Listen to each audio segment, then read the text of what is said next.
আসসালামু আলাইকুম এভরিওয়ান, সবাই কেমন আছো? আশা করি সবাই ভালো আছো। আমিও ভালো আছি আল্লাহর রহমতে। আজকে সকাল সকাল ঘুম থেকে উঠে আমি এক বাটি রসমালাই নিয়েছিলাম। আমার তো রসমালাই খাইতে অনেক বেশি ভালো লাগে, অনেক ইয়াম্মি লাগে। শীতের সকালে এই যে ঠান্ডা ঠান্ডা ফ্রিজ থেকে বের করা রসমালাই খাইতে আমার কাছে খুবই মজা লাগে। ঠান্ডা লাগে বাট তারপরেও বেশি ভালো লাগে। আমি তো একদিনে অনেকগুলো রসমালাই খেয়ে ফেলতে পারি গাইস। আমার রসমালাই খাইতে অনেক বেশি ভালো লাগে। তোমরা কমেন্টে জানাবা তোমরা কে কতটুকু রসমালাই খাইতে পারো। আর আমার সব দোকানের রসমালাই খাইতে তো একদমই ভালো লাগে না।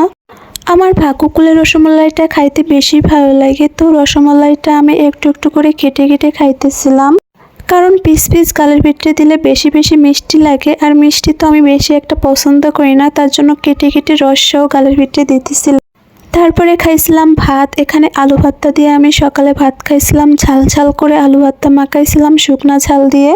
সকালের ঝাল ঝাল আলু ভর্তা শুকনা ঝাল দিয়ে আমার তো অনেক বেশি ভালো লাগে। এটা গরম ভাত দিয়ে খাইতে অনেক বেশি মজা লাগে। তারপর চলে আসছিলাম একটা ভর্তা বানাইতে।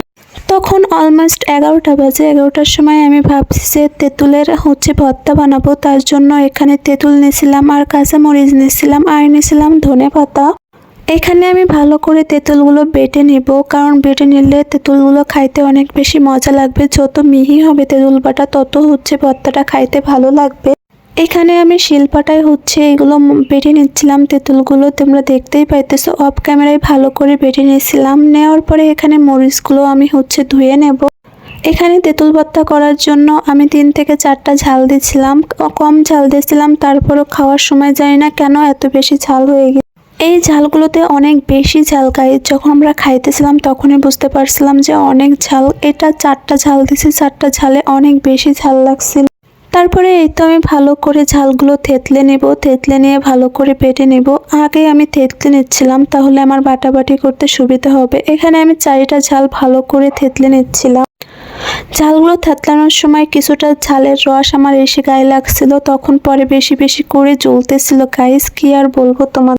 তারপরে এই তো এখানে ধনেপাতাগুলো ধুয়ে নিচ্ছিলাম। আর আমার ধনেপাতাগুলো অনেকদিন বাসায় এনে রাখা, তো তার জন্য শুকাই গেছিল। তো এই যে শুকনা ছিল, কয়েকটা বেশি আমি ধনেপাতা দিয়েছিলাম। ধনেপাতাগুলো অনেকদিন ফ্রিজে থাকার কারণে শুকিয়ে গেছিল, তোমরা দেখতেই পাইতেছো। তারপর আমি ভালো করে এগুলো সবগুলো বাটাবুটো করে নিয়েছিলাম আর হালকা করে লবণ দিছিলাম। পরে চেক করে আবারও লবণ দিছিলাম গাইস। তারপর এই তো আমার বাটাবাটি কমপ্লিট। তারপর আমি এগুলো প্লেটে উঠিয়ে নেব। সত্য কথা বলি গাইস, আমি যখন ভিডিওতে ভয়েস দিচ্ছিলাম আর এই তেঁতুল মাখাটা দেখছিলাম, আমার তখনও গালে পানি চলে আসছিল। তেঁতুল মাখাটা অনেক বেশি ইয়াম্মি হয়েছিল।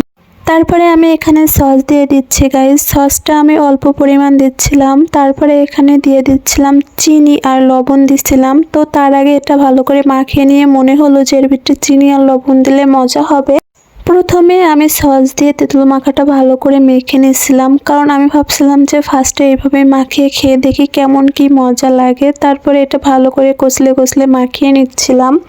তারপর টেস্ট করে খেয়ে দেখি একটু লবণ কম হয়েছে আর একটু চিনিও দিয়েছিলাম। হালকা মিষ্টি আর টকের ভিতরে একটা কম্বিনেশন আসবে, তার জন্য চিনি আর লবণ দিয়ে ভালো করে আবারও কষলে মেখে নিচ্ছি। আর দিয়েছিলাম একটা লেবুর পাতা। এখানে লেবুর পাতাটা ভালো করে কষলে নিচ্ছিলাম গাইস। লেবুর পাতাটা দেওয়ার কারণে অনেক সুন্দর একটা গ্রান আসতেছিল।